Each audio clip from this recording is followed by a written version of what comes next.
początek kilka słów o samej krainie Wielkich Jezior Mazurskich, nazywanej także kolebką polskiego żeglarstwa.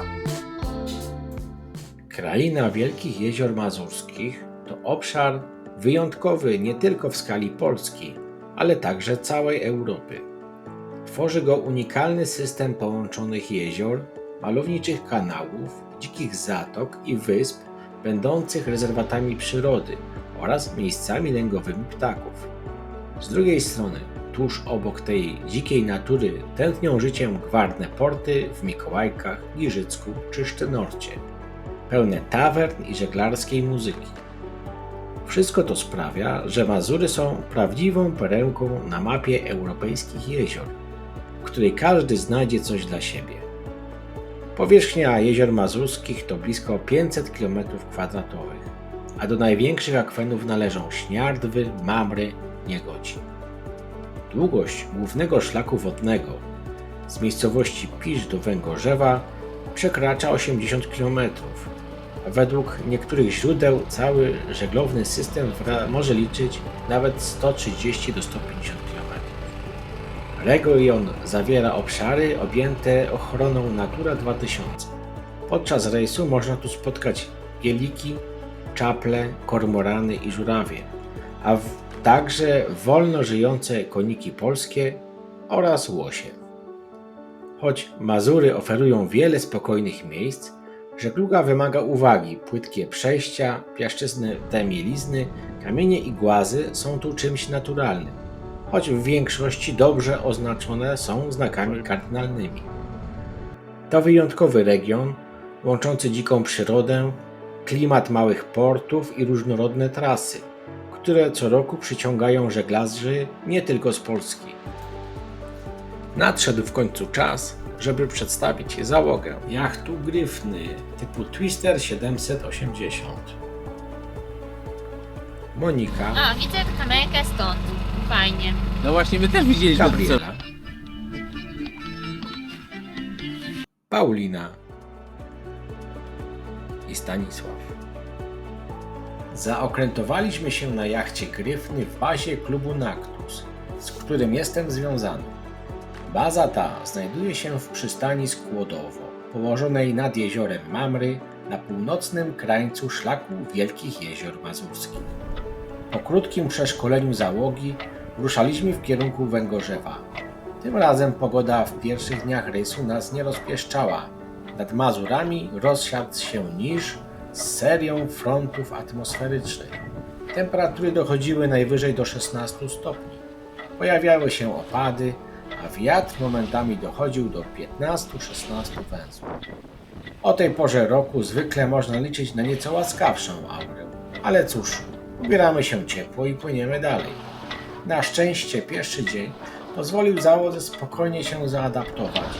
Zaczęliśmy co prawda w deszczu, ale jeszcze bez wiatru, więc była okazja, żeby na luzie wejść w rytm rejsu. Po wypłynięciu ze Skłodowa obieramy kurs na północny zachód, w kierunku Węgorzewa. Po przepłynięciu jeziora Mamry wchodzimy na malowniczą rzekę Węgorapę, następnie na kanał węgorzewski. W Węgorzewie znajdują się dobrze osłonięte mariny, m.in. ZHP, Keja oraz Ekomarina. Warto tutaj stanąć, szczególnie jeśli są gorsze warunki pogodowe. My zostawiamy mariny prawą burtą i zatrzymujemy się na końcu szlaku żeglownego w basenie pod Zamkiem Krzyżackim. Można się tutaj zatrzymać bez ponoszenia dodatkowych opłat. Należy jednak uważać na gałęzie drzew wiszące nad wodą, o które łatwo zahaczyć masztę. Naszym celem było zobaczenie Węgorzewa, zjedzenie ciepłego posiłku oraz uzupełnienie zaprowiantowania w okolicznym supermarkecie. Postanowiliśmy dzisiaj dołączyć do drugiej załogi, która okrętowała się w marinie Mixport Mamry, znajdującej się przed wejściem na Węgorapę.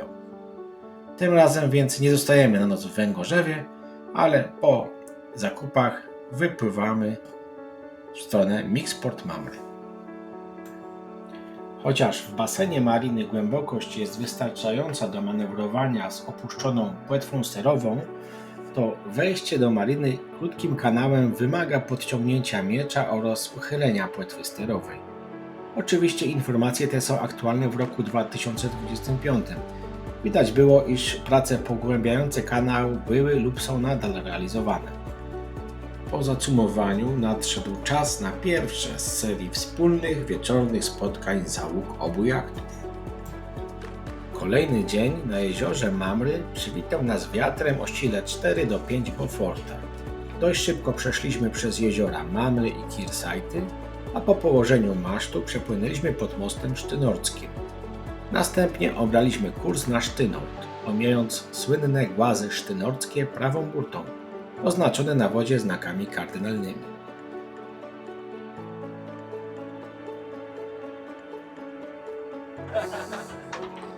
Dopłynęliśmy z załogą dzielną do Sztynortu. Dla tych, którzy tu nie byli, a żeglują po Mazurach, to jest miejsce, które trzeba odwiedzić. Można zwiedzić zespół zamkowy rodu Landorfów, a także kultowy pub Bar Zenza. Pogoda nas nie rozpieszczała. Deszcze od 2 dni i wiatr silny dał się troszkę we znaki. Ale dzisiaj wyszło słońce.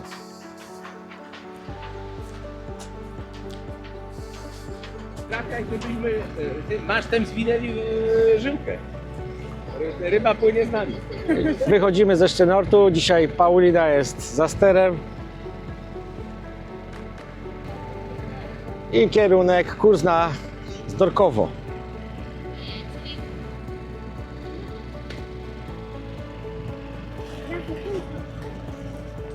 Rano o 7:30 wychodzimy ze Sztynortu na krótki odcinek do przystani Zdorkowo na jeziorze Darkin, aby zdążyć schować się przed zapowiedzianym deszczem.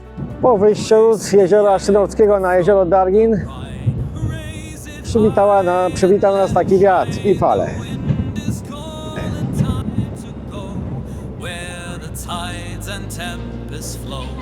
Weigh the anchor, set her free, sailing wide across the sea to distant lands where dreams unfold. Chase the sun and hunt for gold. Sygnalizacja ostrzegawcza na wielkich jeziorach mazurskich. Widać ten maszt ze światłem migającym. 60 błysków na minutę oznacza, że warunki są trudne i należy zaplanować powrót do portu. W przypadku jak byłoby 90 błysków, znaczy, że należy dość szybko do tego portu spłynąć. Koniec sierpnia, na jeziorze Dargin pusto.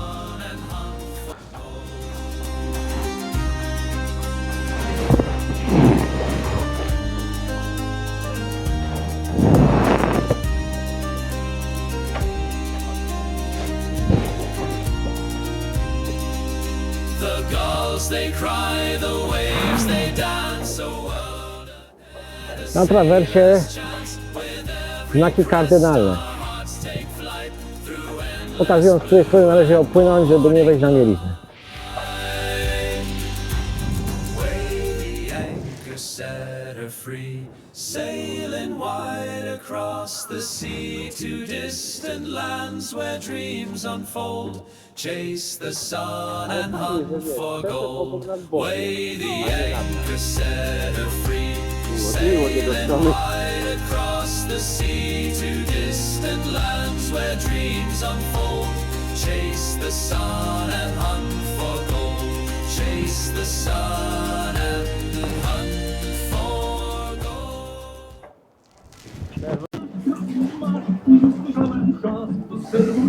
Rozwaliła jedna z naszych sal. Żagiel stał! Krzyknął ktoś, znów piratów podróby. Tam powiało, a fregatą mordę wiał. Ciepła krew poleje się z krunkami. Wygra ten, co utrzyma szyi. Udział ktoś przykryje się falami. Jak na ocaliły ryj. I tak dotarliśmy do Zdorkowa, w samą porę. Chwilę później przeszła burza. Wejście do przystani niełatwo odnaleźć. Znajduje się na prawo od budynku z czerwonym dachem i głębokiej zatoki. Trzeba przepłynąć kanałem przez trzciny, najlepiej wypatrywać wystających masztów z nad trzcin. We wtorek obraliśmy kurs na Giżycko, płynąc przez jezioro Dargin, Kisajno, na którym w głębokiej zatoce przy wyspie Duży Ostrów stanęliśmy na przerwę obiadową na kotwicy. Następnie kanałem Łuczańskim dopłynęliśmy do zabytkowego mostu obrotowego, napędzanego siłą ludzkich mięśni. Kanał Łuczański w Giżycku. Czekamy na otwarcie zabytkowego mostu. Alternatywą jest przepłynięcie na jezioro Niegocin kanałem Piękna Góra, a następnie kanałem Niegocińskim, który jednak wymaga sporo uwagi ze względu na ostre zakręty pod wiaduktami i konieczność w tych miejscach ruchu jednokierunkowego, a pamiętajmy, że płyniemy z położonymi masztami. We środę wychodzimy z Ekomariny, wracamy na jezioro Kisajno, opływamy wyspy od zachodu tak zwanym łabędzim szlakiem. Zatrzymujemy się na kotwicy, aby przez chwilę podziwiać piękno tego miejsca. Uśmiechamy się, machamy.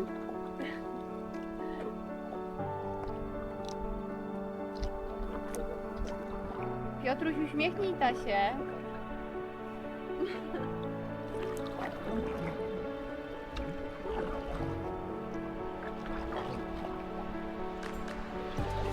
Pora przedstawić Marka, który był skiperem jachtu Valeria typu Fila 900. Na kotwicy. Zro. I tu gdzieś jest kotwica. Naszym celem jest zatoka z plażą przy miejscowości Doba na jeziorze Dobskim. Ale wcześniej przeprawiamy się przez przesmyk Świętego Piotra, znajdujący się pomiędzy wyspami Górny Ostrów oraz Kiermuza Wielka na jeziorze Kisajno. Przesmyk jest płytki, więc należy wciągnąć miecz oraz podnieść płetwę sterową.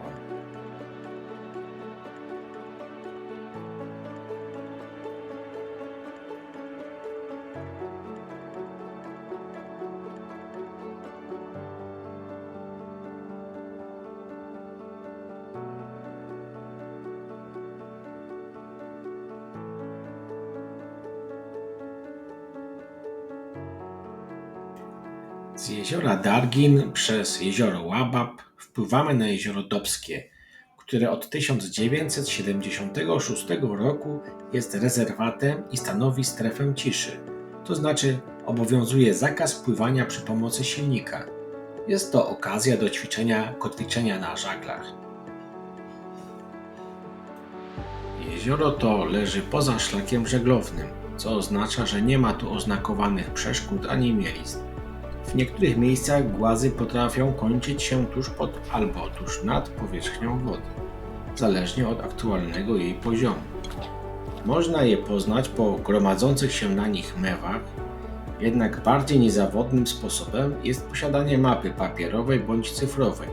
Tutaj z pomocą przychodzi aplikacja o nazwie Żegluj z oznaczonymi miejscami niebezpiecznymi. W takich miejscach warto z niej korzystać. We czwartek wypływamy z plaży przy Dobie i obieramy kurs na keję przy gospodarstwie agroturystycznym Melnik w miejscowości Nowy Harsz nad jeziorem Dargin. Jeśli chcemy tutaj zacumować, to w sezonie trzeba się śpieszyć, gdyż miejsca szybko są zajęte. Dla tych, którzy jeszcze tam nie byli, a mają ochotę to zmienić, kilka wskazówek, które mogą okazać się pomocne. Podejście do kei wymaga uwagi, przy brzegu jest płytko, a dno to piasek z otoczakami. Głębokość za czołem pomostu w kierunku brzegu szybko spada.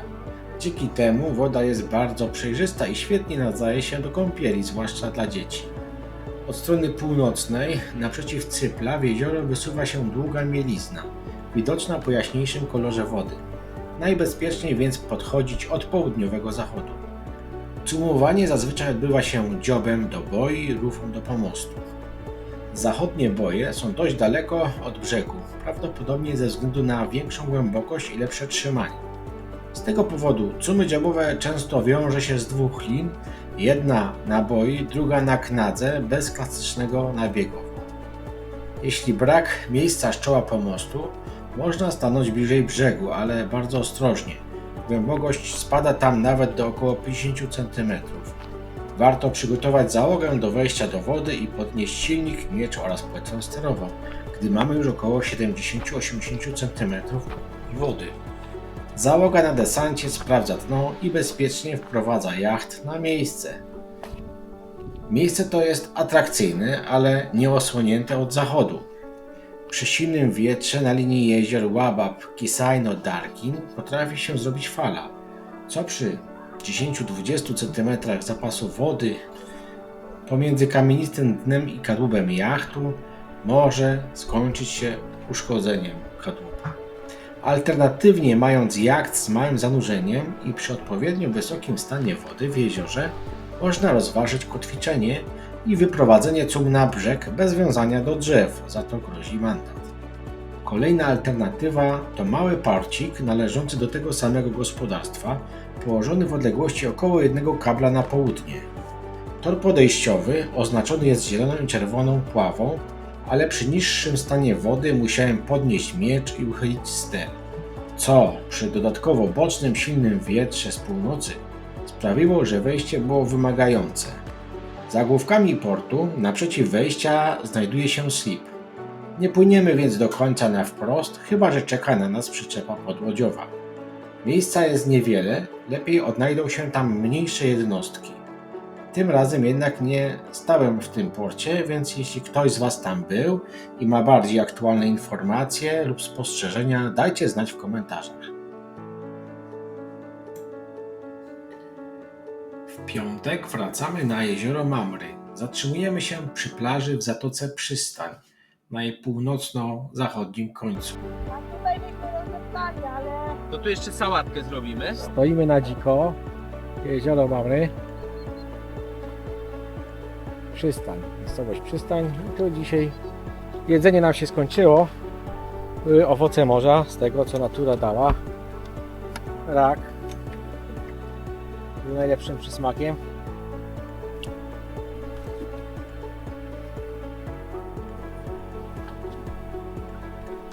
Może jeszcze coś znajdziemy na poprawkę.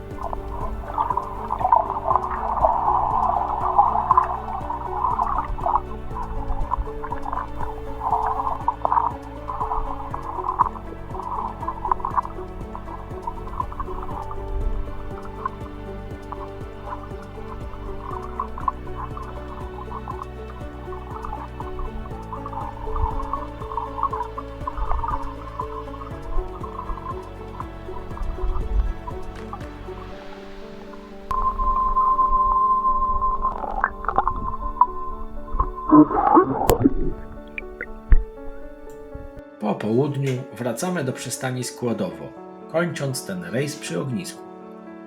Na tym odcinku pogoda pokazywała, że jeszcze nie powiedziała ostatniego słowa. Wypływamy przy bardzo słabym wietrze, jednak w połowie trasy wiatr szybko się wzmaga. Sygnalizacja ostrzegawcza ponownie nadaje, a my już bezpiecznie cumujemy w macierzystym porcie. Jeśli chcesz odwiedzić ten port, szukając chwili spokoju z dala od wakacyjnego gwaru, to warto.